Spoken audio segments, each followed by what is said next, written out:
Excuse me. Advocate Rama, please be seated. Thank you officer. बोला, how can I help you? मला अर्जुन सदाफुलेच्या केसबद्दल माहिती हवी आहे. अर्जुन सदाफुले, तो सायडिनवाला राईट? होतोच. पण त्याच्या केसची माहिती तुम्हाला कशाला हवी आहे? मी त्याची वकील आहे. हो, आय सी. काय माहिती हवी आहे? तुम्ही अर्जुन सदाफुलेला कोणत्या बेसिसवर अटक केलीत? मॅडम, ज्याचा खून झाला त्या जगन्नाथ मिश्राचं आणि अर्जुनचं त्याच दिवशी कडाक्याचं भांडण झालं होतं आणि अर्जुननं त्याला जीवे मारण्याची धमकी दिली होती. या घटनेचे आमच्याकडे जवळजवळ 50 विटनेस आहेत. फक्त या बेसिसवर तुम्ही अर्जुनला अटक केलीत?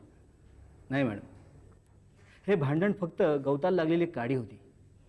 अर्जुन आणि जगन्नाथ मिश्रा याच्यात फार आधीपासूनच वाद होते. ते ज्या हॉटेलमध्ये काम करत होते तिथे जगन्नाथ मिश्रा आपली युनियन घुसवायला बघत होता. अर्जुनचा तिथे आधीच दरार असल्यामुळे त्याला युनियन परवडण्यासारखी नव्हती. मॅडम, हे दोन माणसांमध्ये झालेलं साधंसुधं भांडण नाही आहे. या मिश्राचा खून किती वाजता झाला? ऑटॉप्सी रिपोर्टप्रमाणे रात्री 11 वाजता. रात्री 11 वाजता. रात्री 11 वाजता अर्जुन सदाफुले त्याच्या घरीच होता. असं कोण म्हणतं?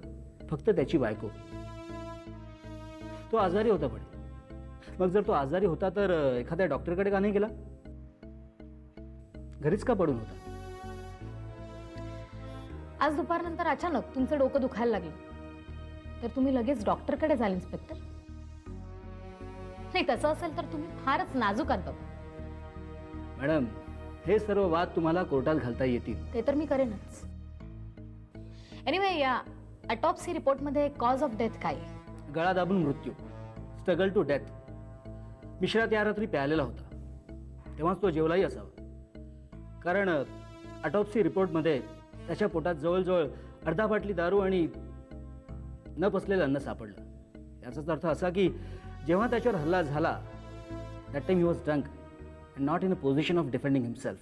दारू पिऊनही स्वतःला डिफेंड करणारी माणसं पाहिलीत मी इन्स्पेक्टर. एनिवे, मला त्या ऑटॉप्सी रिपोर्टची एक कॉपी हवी. मिळेल. अजून काही? नाही, सध्या तरी एवढी माहिती पुरे. आणखीन काही लागलं तर मी येईनच. ॲडव्होकेट चौधरी, तुम्ही खरंच अर्जुन सदाफुलेला डिफेंड करणार आहात का? Any objection? नाही, ते काम तुम्हा वकिलांचं. आणि मी माझं कामच करते. I understand. Thanks for the help. आपले या. बाय.